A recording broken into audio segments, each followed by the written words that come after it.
Welcome to Living Waters Church, a community with Jesus at the center, shaped by Scripture, dependent on His Spirit, following together. For more resources, information, and news, check out our website, lwchurch.ca, and get connected.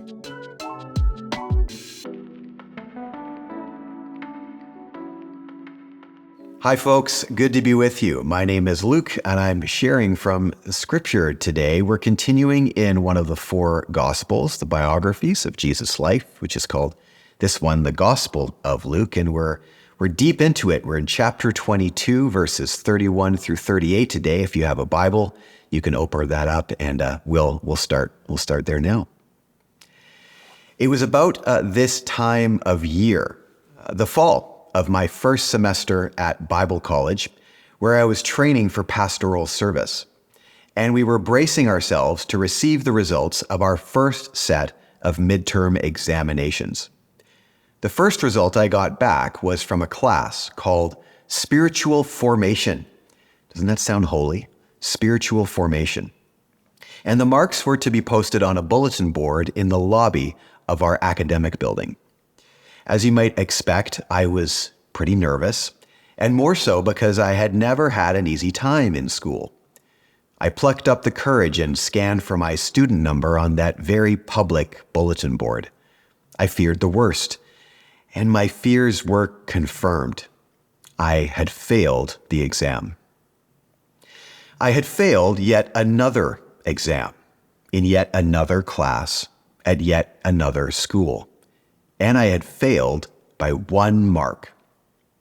The teacher had told us to visit him if we had any questions, so I rushed to his office. I didn't beg, but it was close. "It's just 1 mark. Is there anything you can do?" The grade, he told me, was the grade. I had failed and had to face it. Failing that test was painful, embarrassing, and it made me worry. Maybe I just wasn't cut out for school. Maybe I wasn't cut out for this either. From my dorm room that night, I called home, and I got just enough encouragement to keep going, but safe to say, it was a rough first semester. Well, despite the fact you're now a little concerned that one of your pastors failed a test on spiritual formation, you're also probably empathizing a little. School, special interests, work, friendships, marriage, family, parenting, you name it. Everyone in some shape or form has felt the embarrassment, fear, and shame of failure. Maybe we tried. Maybe we didn't try. Maybe we did the best with what we had. Maybe we just plain messed up. Whatever our story, we've all tasted failure, and we're usually not very eager for a second helping. No one likes facing failure. We'd rather avoid it, deny it, try to squirm out from under its crushing weight. But we all fail, and we will all fail again.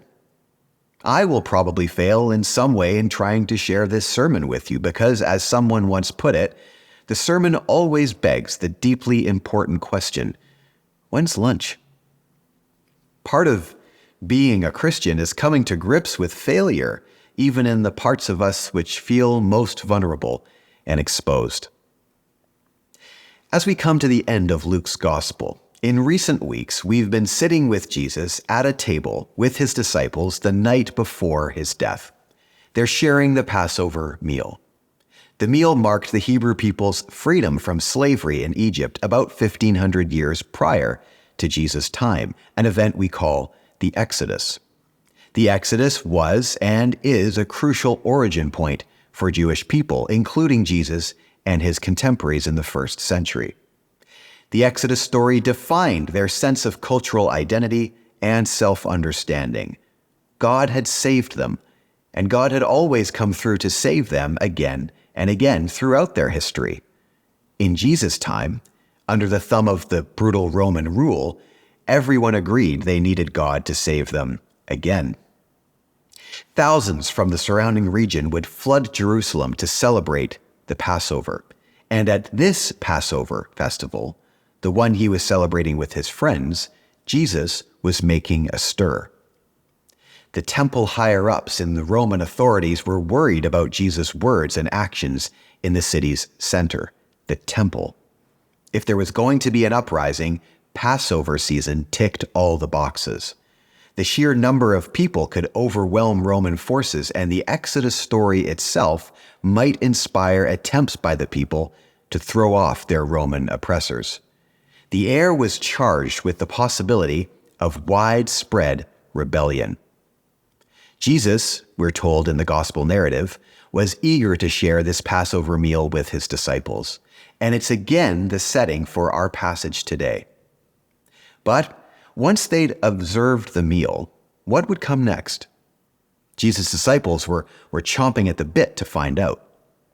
During the meal, Jesus throws more fuel on the fire. Audaciously, he wraps the Passover meal around himself. Maybe Jesus is going to bring on another Exodus, thought his disciples. Navigating Roman occupation over the years had been taxing, and most wanted rid of the Romans as soon as possible. Would-be messiahs came along from time to time. Revolts followed, but the empire had always struck back. And when they did, it was never pretty. The empire always came out on top. But Jesus, thought his disciples.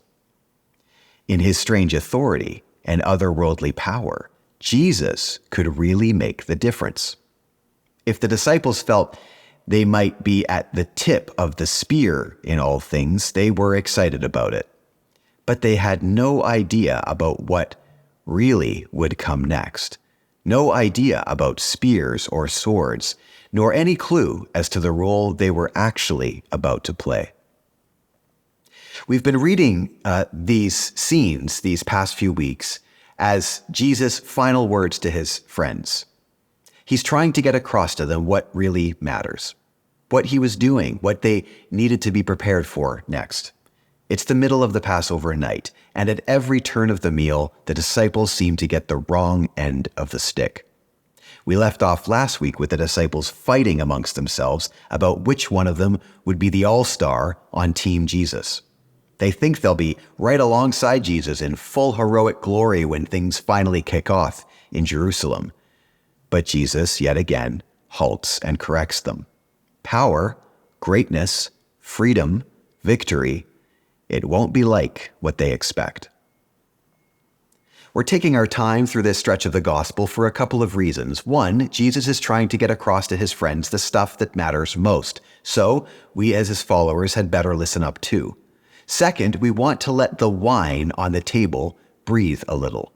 By this I mean there is something being poured out at this table which needs some air. It's the new wine, the new way. And still, 2 millennia later, we must confess that none of us can fully understand Jesus and his way. The last 2 weeks, we've considered the matter of greatness amongst the disciples and our reflections on Jesus as one who serves. We heard about what following Jesus really means, which is to be a people serving. Of course, that will take some getting used to. I enjoyed Kirsten's picture last week that as Christians, we're a little like a middle school band. We didn't compose the music, nor do we know how to conduct ourselves. We're learning to play the central melody Jesus has given us, the melody of service. We're out of tune and out of time with Jesus often, not to mention each other, and we need Jesus to unify and harmonize us. So as we learn to follow the one who serves, it's all eyes on Jesus at the front of the class. Over these next 2 weeks, we'll consider some other themes at the Passover table, themes of failure, trust, and redemption. So with that longer introduction, allow me to read the text for us today. Verse 31, continuing in the narrative at the table, says this: Simon, Simon, this is Jesus speaking, Simon, Simon, Satan has asked to sift you all as wheat.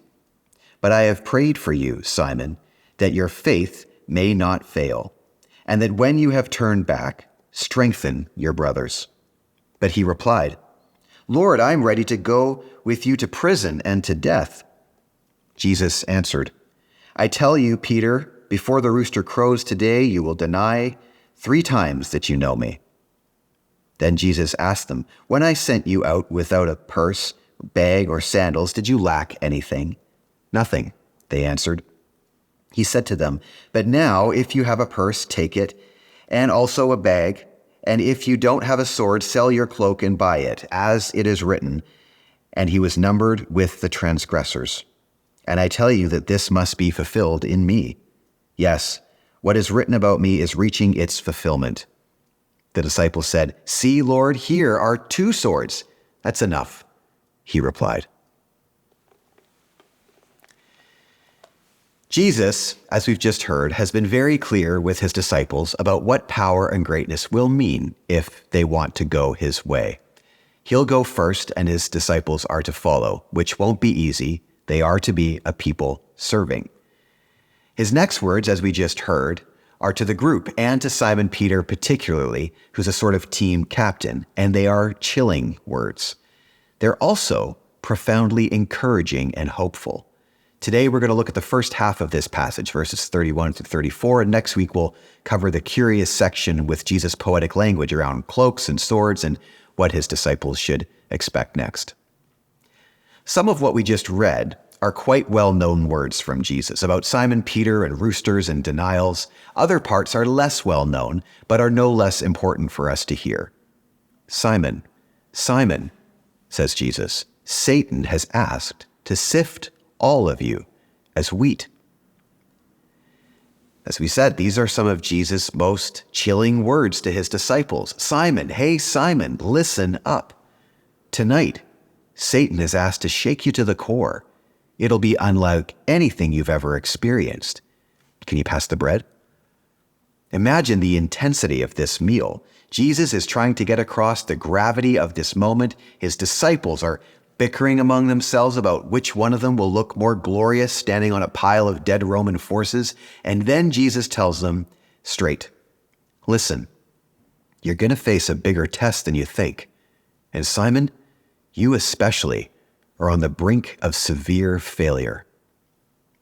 Simon, of course, always full of passion, probably the best of them, can't believe what he's hearing. No way has he come this far to bail on Jesus now. Doesn't Jesus know what Simon's sacrificed? How far they've come together? Hasn't Simon proven himself to Jesus enough already? He's not just in the 12, he's in the inner circle of 3 with James and John. They've seen and done it all with Jesus. Simon's witnessed almost all the signs.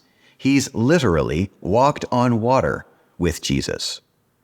"Lord," says Simon in response, "I am ready to go with you to prison and to death. Even if they crush us, I'm in," says Simon. And yet, at this pivotal moment, Jesus breaks the news. Satan is prowling, and Jesus tells them that Simon especially is going to fail miserably when it counts most. Before the sun's up, all of Simon's bravado and self-assurance will be a wash of tears. In a few short hours, Simon will be cowering in a shadowy corner of the city, scared spitless, riddled with shame. And Jesus will be in chains. Scholars have noted that part of what we're reading in the gospel narrative is a growing separation.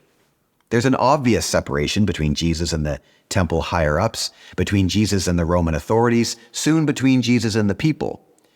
But there's also a growing separation between Jesus and his closest followers. As we edge towards the cross, Jesus will become increasingly isolated, as he alone takes on what only he can. As Jesus steps up into faithfulness and victory, everyone around him will slide into betrayal, denial, and failure. In other words, there are no good guys and bad guys in this story. There is Jesus, and then there's everyone else. You're either in line with Jesus or you're not. And when folks see what being in line with Jesus really means, what service really means, they turn and run. Because what Jesus is stepping into, what he calls faithfulness and victory, is not at all aligned with their ideas of winning at all. And so, at the table and in the garden and so on through the narrative, Jesus becomes increasingly separated from every group because of who he is, because of the way he chooses to go, and what he alone has been born to do. Not to get ahead of ourselves, but as we know, Jesus' prediction about Simon Peter's denial comes true. When the moment comes for Simon to put his money where his mouth is, he'll crack under the pressure. Jesus wasn't being dramatic when he told his friends that Satan had asked to shake them to the core, which is part of the gospel writer's point here. Simon Peter will be no rock. Only Jesus, when shaken, doesn't crumble. Only Jesus, facing the ultimate test, passes with flying colors. And the colors flying are black and blue and blood red. And the flagpole is a cross. Jesus knows that only he can take on what's set before him, and Jesus knows that the only way his friends stand a chance of helping to build something new once he's laid the foundation is by trusting him only. But Simon at this point hasn't yet been shaken to the core. He's trusting a little in Jesus, but probably also a good deal in his own passion. All well-intended. Who can fault him? Who can fault the others for wanting to help, for wanting freedom for their people? Who can fault them for struggling to understand Jesus and his way at the very turning point of history? If we read these passages and think to ourselves, well, I'd have done better, we're kidding ourselves. How much do we really trust in our own wisdom or goodness? It reminds me of that famous scene in Chris Nolan's The Dark Knight, where the Joker says to Batman, "You see, their morals, their code, it's a bad joke, dropped at the first sign of trouble. They're only as good as the world allows them to be. I'll show you. When the chips are down, these civilized people, they'll eat each other." What's really frightening about that scene in the film is that on some level, we all know the Joker isn't entirely wrong. It's only delusional bravado that tells us we're different or better than others. We all fail. We will all fail again, especially when it comes to going Jesus' way. We see this in Judas's story, whose ending is a little unclear, and like many stories, we simply have to trust to God's grace. We see this in Simon Peter and his story. We see it in every story around Jesus. Failure. Along with the disciples, that's the bad news that we too must face. Failure. But, and here's the really good news we must also face. When it comes to Jesus, failure isn't final. Jesus tells his friends they're going to be shaken to bits, but he tells Simon that he will fail him bitterly when the going gets tough. But what else does Jesus say? "Simon, Simon, Satan has asked to sift you all as wheat, but I have prayed for you, Simon, that your faith may not fail. And when you have turned back, strengthen your brothers." As chilling as that first sentence is, it's important to hear that Satan and the action of evil can't hold a candle to what Jesus has up his sleeve. What does Jesus tell Simon? Well, first, "I have prayed for you." That's game, set, match, isn't it? Evil might be after you, Simon, but don't forget who took all those legions of demons to task. Don't forget who fed thousands with a couple of fish and loaves of bread, who hushed the storm, who healed all the sick, who raised the dead. Satan might try and shake you to pieces, Simon, but I'm your foundation, even if you don't fully know it yet. And I have prayed for you. You're not Satan's, Simon. You're mine. I love when Jesus throws his weight around in a good way. What else does he say? He says that your faith may not fail. Well, that's a little odd, isn't it? Because isn't it clear that Simon will fail? True, Simon will fail in his own strength and delusions of greatness, but Jesus prays that Simon's faith may not fail. What does that mean? Well, faith is a tricky word in our time, and people tend to take it to mean all kinds of things. We have enough faith something will or won't happen, that our faith is strong or weak. But biblically, especially in the Gospels, one of the best ways of thinking about the word faith is to equate it to the word trust. Breathe trust into that statement from Jesus. "I have prayed for you, Simon, that your trust may not fail." Well, trust in what? It's not Simon's trust in himself. It's not his trust in the others in the group because they're all in the same boat. So trust in what? When we look at the bigger picture of the whole gospel story, we see more clearly. Jesus tells Simon as he faces his biggest test and failure that when all is said and done, Simon's trust in Jesus won't fail. Because Jesus is the only one in this story who himself won't fail. When Simon is a sobbing mess, hiding in some forgotten shadow of the city like a frightened boy, Jesus prays that his trust won't fail. Simon has come this far, to some degree under his own steam, and he's learned to trust a little. He's trusted Jesus with the sick, with the temple leaders, with the demons, even trusted Jesus on the waves. He trusted Jesus with things that he never thought possible. But will he trust Jesus with his absolute and bitter failure? Will he trust Jesus not just with the external, but with the internal too? Simon, I've prayed that you will trust, says Jesus. I've prayed that even through this terrible failure of the biggest test of your life, you'll learn to trust me over yourself. I won't fail you, Simon. And when you turn back, and you can always turn to me, Simon, I still have a job for you. Strengthen the others. But then you'll have learned where the strength really comes from, Simon. Watch me. Trust. In the dimly lit room, Jesus lays it all out for Simon and the others. He lays it all out for us. Our failure is inevitable. All kinds of failure, especially our failure in trying to follow. But our failure isn't final if we learn to trust.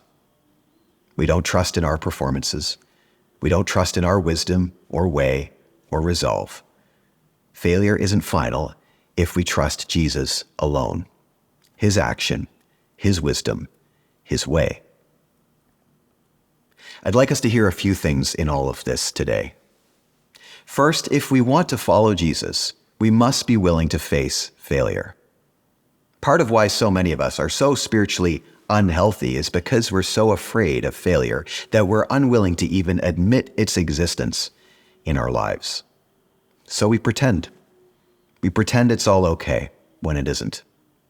But if we want to follow Jesus, we must learn to face failure so that Jesus can bring us through it by his strength and grace, as individuals, as families, as communities. We have wounds, and we need Jesus to attend to them.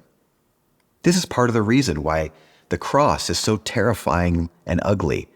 It had to be. Jesus climbed the cross and took with him every one of your failures and mine. He faced cosmic failure. He took on our failure, and he tells us that it's time for us to face it too. It might be painful or embarrassing because our failure is bad news. But we face failure in the power of the good news. We face our failure in the shadow of the cross, because it's only there we learn that our failure is comparatively minuscule, infinitely dwarfed, completely overshadowed by the immensity of the cross. You think your blazing failure stands a chance in the shadow of Jesus' cross? The cross can snuff out every fire we set in ourselves and in our worlds. The cross is not a helicopter carrying water, dropping its contents into the forest fire of our lives. The cross is an ocean into which we drop the burning tea lights of our failure, the flames extinguished immediately in the unfathomable depths of grace. There's simply no competition between our failure and God's love. So we trust Jesus. We trust his cross, even in our deepest, darkest failure. Here's one of my favorite sayings. A Christian is not a person who puts up their hand as if to say, I've got it right. First and foremost, a Christian is someone who puts up their hand and says, I've got it wrong, and I'm trusting someone else has got it right. Let's be a people who puts up our hand and admits we're wrong. That's the first step. Just as Jesus was at the Passover table with his friends then, let me remind you that he is with us by his Spirit now. And there is room for you and me in the depths of the cross. There is room for your failure along with Simon's failure and my failure. Maybe something is coming to light in your heart right now that you need to bring to Jesus. Maybe you've been afraid to bring failure up because its admittance is too frightening, too painful. Or maybe on some level, you've always only ever trusted in yourself and your ability to win. And today is the day you need to turn and trust Jesus in his service and victory. Or maybe today you just need another reminder that last week's failures and this week's likely failures are always covered under Jesus. Let's face our failure. It doesn't have to be final. Jesus has prayed for us too, that we will learn to trust him. Thanks for joining today. If you'd like to get more connected or involved in any way, please reach out. We'd love to help. Have a great week.